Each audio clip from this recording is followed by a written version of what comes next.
Welcome to this webinar. I'm Larry Bohumer from Novotech. In this one, we will go over the 10 factors or features that you need to consider when picking the ideal IoT gateway for your application, both for now and in the future. For some of you, this may be a bit of a refresher, and for others, this may be all new. We will do our best to provide information that is equally compelling to both groups. To get us started, here's a bit about me. I have been in the field of what is now called IoT for about 20 years, working in a variety of areas and roles that has given me a unique level of exposure to be able to assist people in their IoT journey. If I may, I encourage you to check out our weekly IoT podcast, The Internet of Things Made Simple, and you can also check out hundreds of IoT-focused blogs at novotech.com/blog. Also, if I may, I want to talk about Novotech just for a second. No, I don't want to make this into too much of a sales pitch, but I will say that Novotech has been in the IoT space for about 20 years and is in a great place to help you with any aspect of your IoT journey. Now, let's get to the 10 factors or features you need to know when picking your ideal IoT gateway. First thing to know is that there is no particular order or level of importance for each of these factors in your decision. Each may be a deciding factor in any given purchase. Next, some of these things may be features that you may not need to start, but will find out you will need them in the future. One way to solve this is to buy more gateway than you need. One example of this is temperature specification. You may believe that your solution will always be deployed indoors, only to find out that you need to deploy them in an outdoor environment, one that is exposed to low and high temperature. Buying a modem that has a wider temperature specification will not add much to your cost up front, but may save you a lot down the road. We will cover each of these 10 factors or features individually, but here is a quick recap. There are more choices in terms of networks than ever before, which is great for allowing you to deploy on a network that meets your speed, cost, and power consumption needs better than ever. Think of most of the computing equipment you have. It is usually designed to work in a relatively controlled environment. However, most gateways have to work in tough conditions, so there's a variety of products to meet the temperature specifications that your solution demands. The power of a gateway is to provide connectivity for one or more devices. Each year, the array of ways that you can connect devices to a gateway grows larger, including many wired and wireless options. Most people only think power comes from a wall outlet, and they are just used to powering things that way. However, in the world of IoT, there is DC power and power over Ethernet to keep things running. We will cover when both are ideal choices and when they are not. While most modems can easily work on many cellular carriers simply by changing the SIM card information, this may be a factor that you want to consider at the time of purchase, especially if you're doing a global deployment. Most people are not familiar with input-outputs, making them one of the most underutilized things on a gateway. This is a shame, as they can provide some great information very easily, and we will tell you how. While some gateways are equally capable of working in a fixed or mobile environment, many are optimized for one or the other. This is a factor you may want to decide before making your purchase. Depending on how many devices you have, and equally important, how far they may be from you, managing them can be almost a full-time job. There are one-to-one and one-to-many options to help you keep on top of this.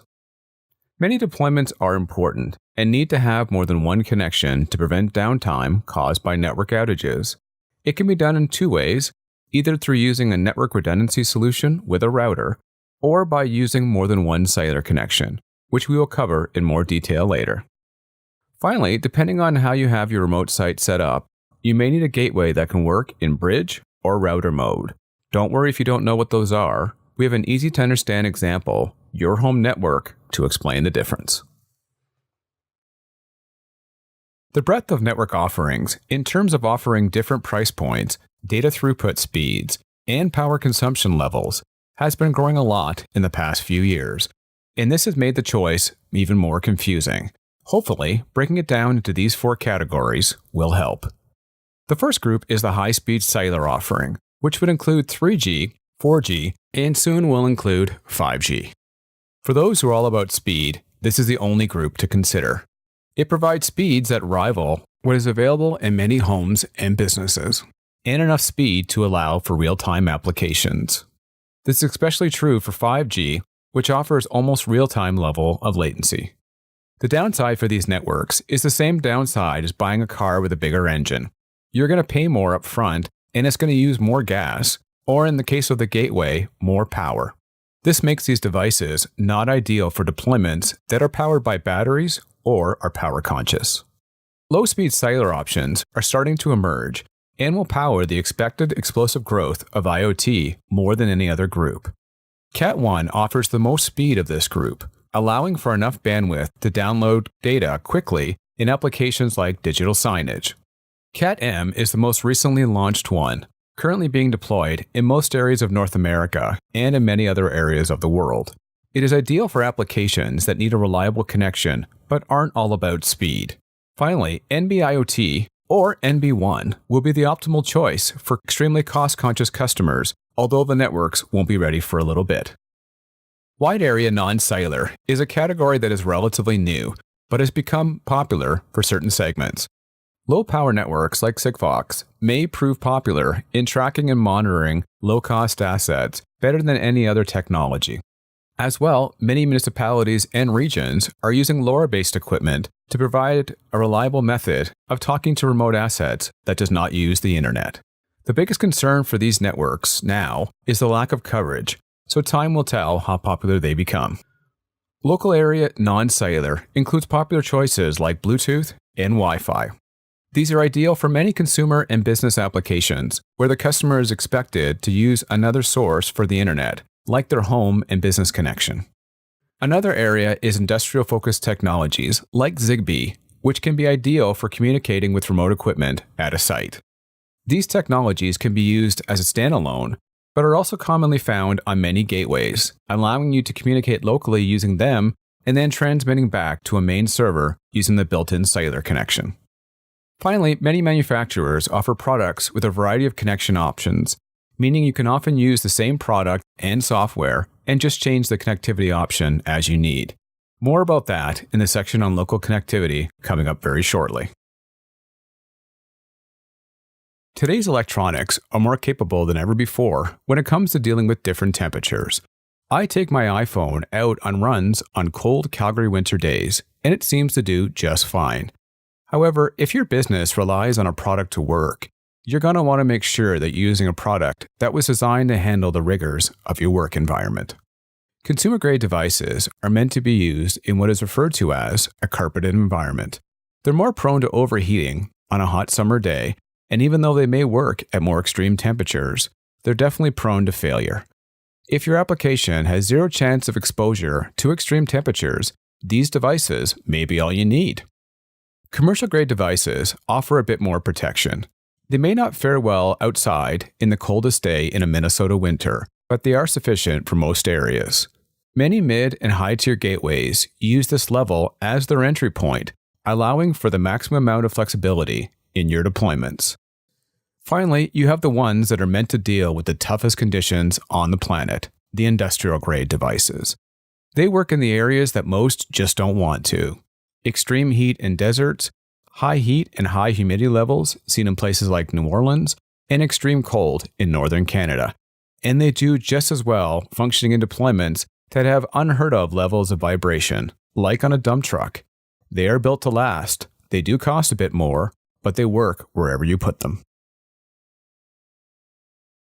Out of the box, once set up, your gateway will look after establishing the connection to the network and will maintain it at all times. But this is only half of the work, as you still need to connect your device to the gateway. In some cases, you may just be monitoring some simple variables via an input port, which we'll cover in a few slides, and in that case, the gateway does all the work. In most cases, however, you're going to connect your chosen device to the gateway, and that can be via a variety of wired and wireless methods. Here are 4 common ones. We all know the fun of using Wi-Fi and Bluetooth in our day-to-day personal lives. Most of us use Bluetooth technology to link together headphones, speakers, and headsets to various tablets and smartphones. And the majority of households use Wi-Fi to enable their kids to play Fortnite and watch YouTube videos for many hours. They are also heavily used in the world of gateways, as they enable communication between devices and the gateway, like in the case of an EMS attendant who is now able to move away from the vehicle and record information on a tablet that transmits via Wi-Fi. In some cases, the distance between the gateway and the device can be too long, or there's too much stuff in between, like walls, to allow Wi-Fi to work.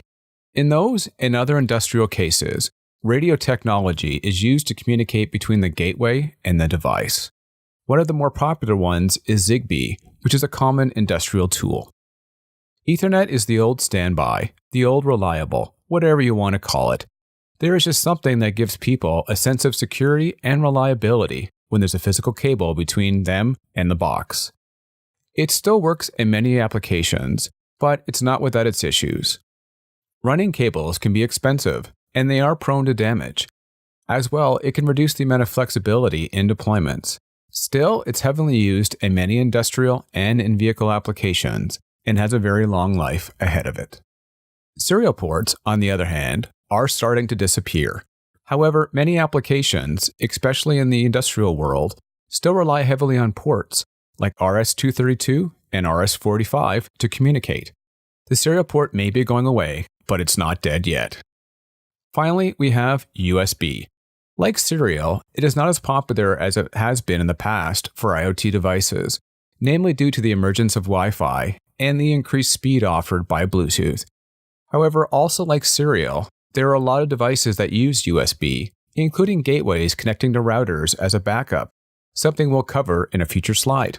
One issue with USB has always been the lack of a locking mechanism, so it never did find its way into many rugged and mobile applications where vibration may be an issue. One thing to remember is that you might not know what port offerings you're going to need for the next 3, 5, or 10 years for your device. In order to help you with this, most gateways offer more than one solution on a single device, and some even offer the ability to expand at a future date if your needs were to change. One often overlooked decision about a gateway is how you're going to power it. The good thing is, virtually every gateway has the ability to be powered by the first two options, AC or DC, and more are adding the ability to be powered by the third, Power over Ethernet. Here is a quick overview. AC power is the most common power source we have in our lives. Depending on where you live, there may be a different number of prongs on the plug, but most people understand how it works. You just plug it in the wall. AC power generally is quite reliable and quite steady as well. DC power requires the product to be more flexible. Many DC sources have more fluctuation in their offerings, so most gateways that are powered by DC are designed to deal with this. This is the method of choice for in-vehicle installations and for many industrial applications. PoE, or Power over Ethernet, was once the domain of the IT world. By sending both data and power across the same cable, installers are given more flexibility as to where to place the devices. In the world of IoT, this means you can potentially move the gateway closer to the outside, allowing for a shorter antenna cable run, which maximizes your coverage. As mentioned, most gateways offer the choice of AC and DC power, and more are offering PoE as an option. A cellular gateway needs to have an active connection from a cellular carrier. Otherwise, it's a very nice-looking paperweight in most cases. In the past, the choice of carrier often had to be done at the time of purchase, as some devices on legacy networks were tied into one provider. With the emergence of 4G, the ability to switch carriers has become easier. So if your deployment is always going to be in the same country or region, you may not have to factor this into your decision. However, if your application may need to cross over into different parts of the world, you need to factor in that different parts of the world use different frequency ranges. To help, many gateways are capable of working in multiple areas, but you will want to verify this before you purchase. Without a doubt, one of the most underutilized portions of a gateway are the input and output ports. They can be used to gather key pieces of information, but few know much about them. So what are they? Inputs are used to take in either an on-off signal or a reading of key items.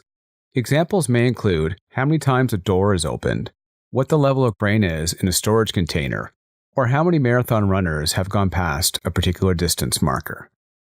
Outputs are a bit different, as it originates from the gateway and a signal is sent to the device. It may be to open a key door, such as a door at a remote secure location. There are two different forms of input and outputs, digital and analog. Digital inputs only have two states. They're either on or off, just like a light switch. In the case of a marathon, an input can be received from things like a motion sensor, a laser beam that is broken by the runner, or when they step onto a particular mat. That signal is then sent to the gateway and can be handled in a couple of ways, which we'll talk about shortly. Digital outputs are similar in that they only have the same two states. The difference is that the gateway, on behalf of the user, is initiating the interaction with the device. It will send a pulse to initiate a change in the state of the device, like opening a gate at a parking lot. Finally, you have analog inputs. They work on various ranges as opposed to an on-off status. So they're able to work with sensors to determine the level of key things, such as the amount of grain in one of those silos. In the past, the gateway acted only as a conduit or as a transport method to bring back the various input results or to send the output request. The most recent batch of gateways have become smarter, allowing for both onboard programming and having extensive computing power to be able to write scripts and codes. This allows the gateway to execute if-then-that commands, to record key information, and to replace many expensive computing devices in the field. In the fast world of business that we are in, things can change very quickly. One example is how devices that were once deployed in a fixed manner are now being expected to work in a mobile environment. One example is in the food industry. People are ditching the old brick-and-mortar restaurants and moving towards pop-up restaurants and food trucks at an incredible rate. Many are hoping to use much of their current equipment as possible in these new ventures. There is some hope here, however. Most reliable enterprise-grade gateways are up to the task of working in either environment, although some designed to be used in fixed environments may not have all the features that you would want in a mobile gateway, and we'll cover that in a second. Fixed gateways are generally meant to be used for applications like remote monitoring, replacing an existing landline, or backing up a main connection, which we'll talk about in a couple slides, like in the case of a retail store. They are generally powered by AC and may or may not have the ruggedness to handle tough conditions. Depending on the nature of their deployments, some fixed gateways are built incredibly tough, like those used in oil and gas and utilities. Finally, more of them are equipping themselves with enterprise-grade router security, so they're able to be used as a standalone without the need for an expensive router. Mobile gateways work on the same idea, but offer some advantages that make them ideal for life on the road. First, they're powered by DC, which is ideal for most vehicles. As you might remember, most gateways can work on AC or DC, so that's not much of a difference. The main differences are the availability of GPS and ruggedness. Life in a vehicle is tough, hot summer days, cold winter nights, potholes, and much more. Gateways designed for this life tend to be more rugged. The bigger difference, however, is GPS, or the ability to report accurate positioning of the device. This allows for an increased level of safety and productivity for an organization. Finally, some of the more advanced mobile gateways offer things like dead reckoning, which allows for an accurate location even when GPS might not be available, like in the case of an underground tunnel or a parking garage. To recap, this is a decision you want to make and take your time early on. If you have any doubts as to which type you might need to use, you may wish to opt for a mobile gateway, as you will have an increased level of flexibility. Just make sure the device can be powered by AC in that case, and most of them can. IT departments are kind of in a dilemma when it comes to IoT gateways. They, along with the business teams, love the flexibility it gives them, and most appreciate the level of reliability and security that today's gateways offer. However, it brings up something they hate: more work. How do you manage devices that will never come back to the office? It's hard enough to manage phones and laptops, and now this? Luckily, today's gateways offer some of the most incredible tools to manage things like firmware levels, settings, and security levels. The basic way that most do this is what is referred to as one-to-one management. In this case, an administrator can remotely connect to a device and make all of the required changes. This works great if you have one, two, or just a few devices. Not so great if you have hundreds or even thousands. You can use a script to streamline this, but it's still very cumbersome. This is the default offering, usually free for most gateways. One-to-many is the other way, and it has a lot of things going for it. You can make changes to all devices at once, like the changing of a setting or upgrading firmware. As well, these offerings usually allow for an easier way of gathering data, like the uptime and location of your devices at a glance. The downside is that it's usually not free, but when you factor in the cost of managing a lot of devices on a one-to-one basis, it's not hard to justify for most IT teams. A couple of other factors in your decision. How often do you need to make changes? The more often you do, the more a one-to-many solution will make sense. The other is the security level, and more specifically, do you have any issues using cloud-based software offerings to manage your devices? Most organizations have everything else in the cloud, so there is no issue. But some, like government agencies and police forces, may have policies against doing this. To help, many gateway companies are offering one-to-many management tools that can be purchased and deployed internally. For the purposes of time, I put these two together on the same slide, as well as the fact they are related. However, both have an incredible level of importance in their own right. Network redundancy is when you have two different and unrelated technologies that work together to provide your deployment with a reliable and secure method of internet access. It may be a landline wireless combo, two separate wireless networks, or a wireless satellite for remote deployments. In any case, a network is chosen as the primary, and the other one is deemed to be secondary. Usually the one with the lowest cost and/or greatest speed is the primary. The most common pair is landline, like DSL, cable, or fiber, and wireless. So we will walk through this example. Most of the time, the landline connection is the one providing connectivity.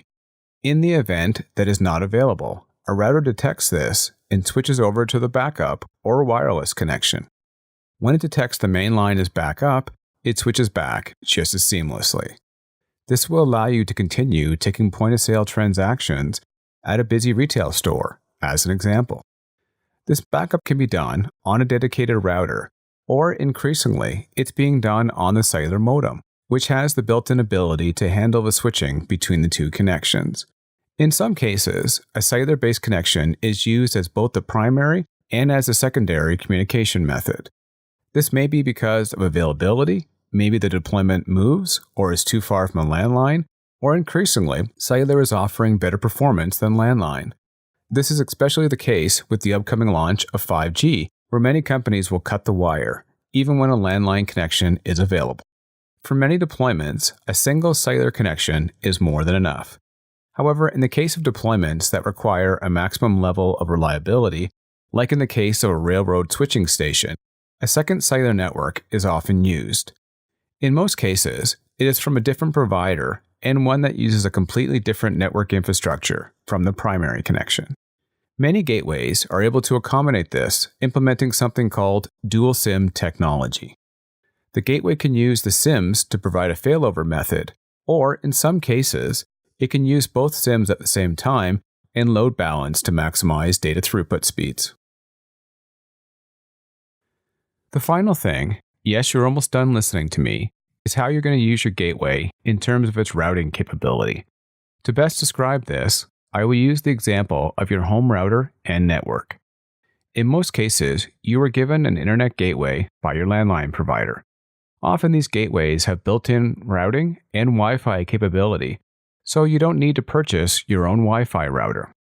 If this is how you deploy it, the internet gateway is working in router mode, as it is the one doing the slicing and dicing of your connection to provide connectivity to multiple devices. I want to avoid too much nerdiness, but this is important to know. What it's doing is taking a single IP address that comes to your device and allowing all of your devices on your network to share one single access point to the internet. The other thing that it does is direct or route local traffic. So if you are trying to send information from one computer to another in your home, it knows to keep that traffic local and not to go out to the internet. However, many people choose to deploy their own router instead of the one given to them by the provider. This is often true for gamers and those who have coverage issues in their home. In this case, you don't want the gateway from your provider doing the routing, you just want it to enable connectivity to your home. So it often goes into what is called bridge mode. Bridge mode is when the gateway from your provider passes the IP address to the router that you bought, and the router handles everything. I hope that makes sense. The same holds true for gateways. In many cases, there is no router on site, so the organization will use the routing ability inside of the cellular gateway to do this. However, at other sites, like a retail store, the IT team may want to use specialized routers to handle traffic. So the cellular gateway is just there to provide connectivity, or a bridge to the internet. It is also common when working with industrial equipment at remote sites. One important thing to note here is that cellular gateways have seen such huge improvements in their routing capability that many are now competitors to most traditional routers and are replacing them at a staggering rate. Finally, there are scenarios when you don't have an existing router on site, but still need to use a cellular gateway in bridge mode, but those are becoming less common all the time. Yes, this is the final slide. You're done. Many thanks for taking time out of your busy day to learn more about IoT gateways. Novotech is a great place to start your IoT journey. We have a lot of great material on our webpage. We offer industry-leading expertise and service, and we have local presence through our vast reseller network. I also ask that you follow us on Twitter, LinkedIn, and YouTube. Thanks again. Take care.